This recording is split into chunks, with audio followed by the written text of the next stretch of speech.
नमस्कार बच्चों, आप लोगों का आरसी एकेडमी ऑनलाइन क्लासेस में स्वागत है। लॉकडाउन के समय में हम लोगों ने हमारे मैनेजमेंट ने यह डिसीजन लिया था कि बच्चों को ऑनलाइन पढ़ाया जाएगा, जिसके तहत आज मैं आपको वर्ग दशम के बच्चों को आज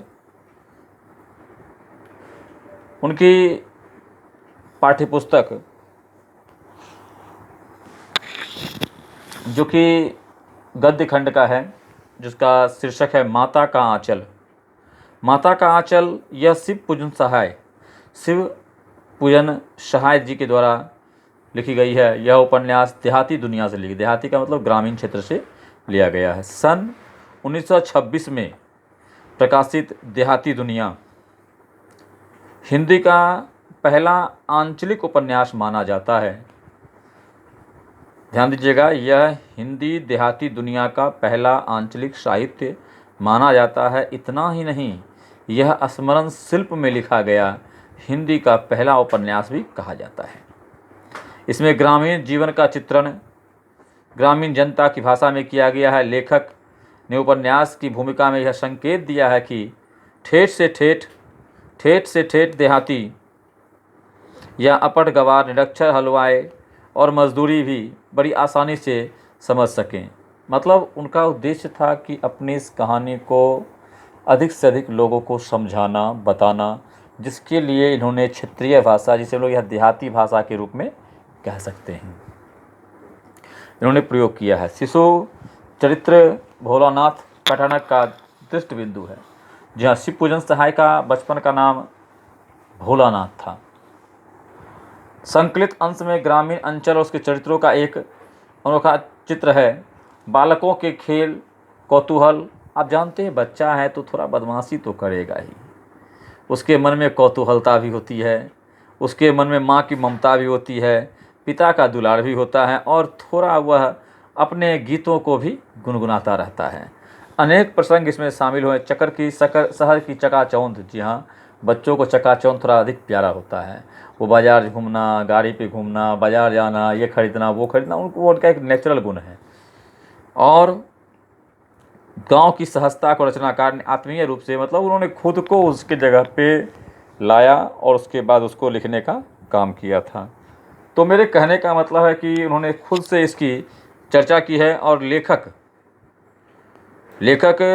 ने यह भी कहा है कि जब वो गांव जाया करते थे, गांव का दृश्य शहर से काफ़ी सुंदर और रोचक माना जाता है। जी हाँ, मैंने पहले कहा कि गांव की सुंदरता की तुलना हम किसी चीज़ से नहीं कर सकते, क्योंकि गांव की सुंदरता जो होती है वह अपने आप में एक अद्भुत होती है।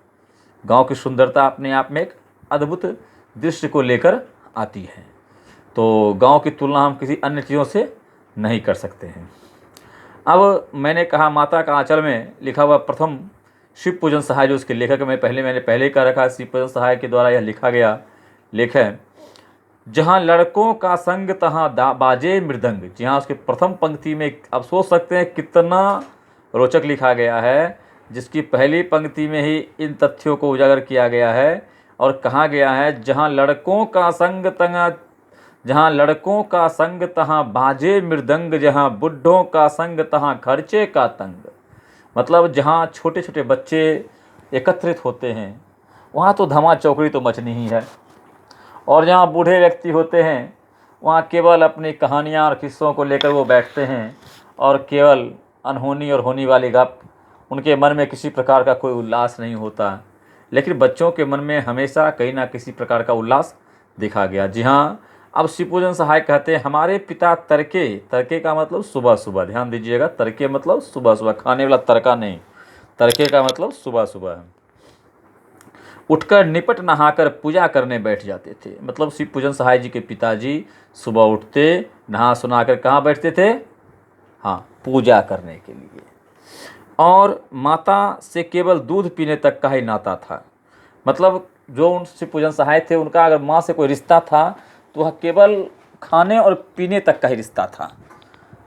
ठीक है, जैसा कि अक्सर भी आजकल के बच्चों को देखा गया है कि वो माता से केवल खाने पीने तक की दोस्ती करते हैं। जी हाँ, और सहाय जी ने यह भी कहा है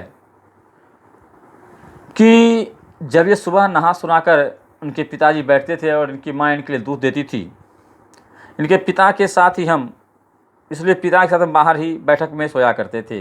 वह अपने साथ ही हमें उठाते, नहाना धुलाकर पूजा कर बिठा लेते और भभूत लगाकर गंग लगा देने के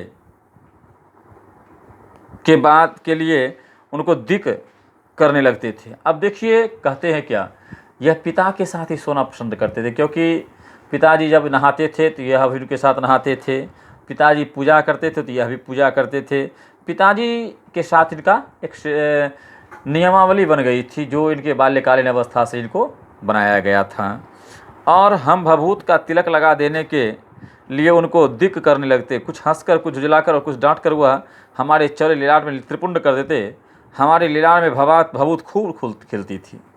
जी हाँ, इनके चेहरे पर जो भभूत समझते हैं ना, वो त्रिपुंड, भगवान शंकर के ललाट पे जो त्रिपुंड तिलक होता है उसे ललाट पे लगाया जाता है, जो शिवरात्रि के दिन आप देखते होंगे कई भक्त लोग लगाते भी हैं, तो वह त्रिपुंड कहलाता है। त्रिपुंड तिलक लगाते थे इनको प्रातःकालीन बेला में, और कुछ हंसकर, कुछ झुलाकर और कुछ डांट कर वह हमारे चौड़े लीलाट पर त्रिपुंड कर दिया करते थे।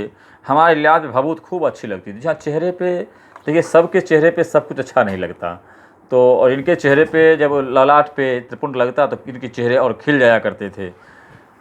और संजोग से देखिए इनकी सिर पे जो जटाएँ थी वो भी लंबी लंबी थी। भभूत रमाने से हम खासे बम भोला बन जाते थे। मतलब ये साक्षात ऐसा लगता था कि महादेव शंकर आगे बैठ गए हैं। पिताजी हमें बड़े प्यार से भोलानाथ कहकर पुकारा करते थे। जी हाँ, पिताजी इनको प्यार से भोलानाथ कहा करते थे, पर असल में हमारा नाम तारकेश्वर नाथ था। जी हाँ, शिव पूजन सहाय का बचपन का नाम तारकेश्वर नाथ था, लेकिन इनके पिता इनको भोलानाथ कहकर पुकारा करते थे। हम भी उनको बाबूजी कहकर पुकारते थे और माता को मैया। आजकल इस तरह नहीं कि पॉप्स मॉम, डैड मॉम, पिताजी और मैया कहा करते थे। जब बाबूजी रामायण का पाठ करते तब उनके बगल में हम बैठे आईने में अपना मुंह निहारा करते। जी हाँ, अक्सर हाँ बच्चे नकलची बंदर होते हैं, पिताजी के माताजी के बगल में बैठ के कोई से कोई उपद्रव करना यह उनकी फितरत हो जाती है। पिताजी सोते, आजकल के बच्चे सोते नहीं हैं पिताजी और माताजी, बच्चा बैठ गया मोबाइल लेके, शुरू कर दिया कार्टून, शुरू कर दिया गेम खेलना। तो वैसे पहले गेम नहीं हुआ करते थे, पहले लोग छोटे मोटे काठ के घोड़ों से खेला करते थे, खिलौनों से, आईना से, कंघियों से खेला करते थे। और कहते थे, और जब वो हमारी ओर देखते तो हम लजाकर अपने उस आईने और कंघी को वहीं रख दिया करते थे। उन्हें काफ़ी शर्म भी आती थी कि भाई पिताजी अब देख लेंगे, ला जाती थी, और वह भी मुस्कुरा पड़ते थे। पूजा पाठ कर चुकने के बाद वह राम राम लिखने लगते और एक रामनामा बही पर 1000 नाम लिखकर अपने पोथी को के साथ बांध कर रख देते थे। फिर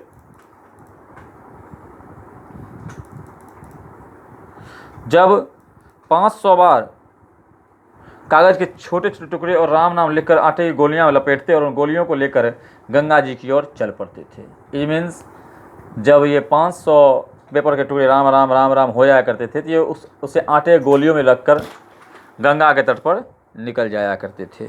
उस समय हम भी उनके कंधे पर विद्यमान, उस समय लेखक उनके कंधे पर बैठे रहते थे। पहले के ज़माने में पिताजी बच्चों को गर्दन पर बैठा के तब घुमाने ले जाया करते थे।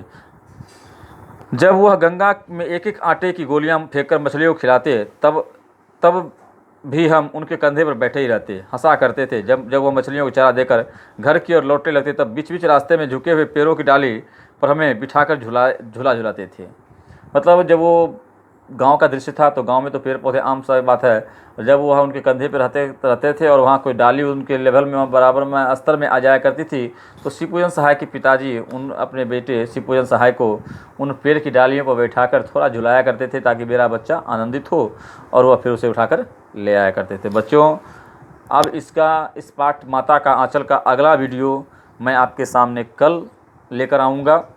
तब तक के लिए आप लोगों को शुभ रात्रि, and please stay at home, ध्यान लगा कर पढ़ें और हमारी इस वीडियो को लाइक और सब्सक्राइब करें और शेयर करें ताकि आपको मैं अपनी अगली वीडियो केवल लॉकडाउन में ही नहीं, after the lockdown we will provide to you. Have a nice day, good night to all of you. जय हिंद, जय भारत।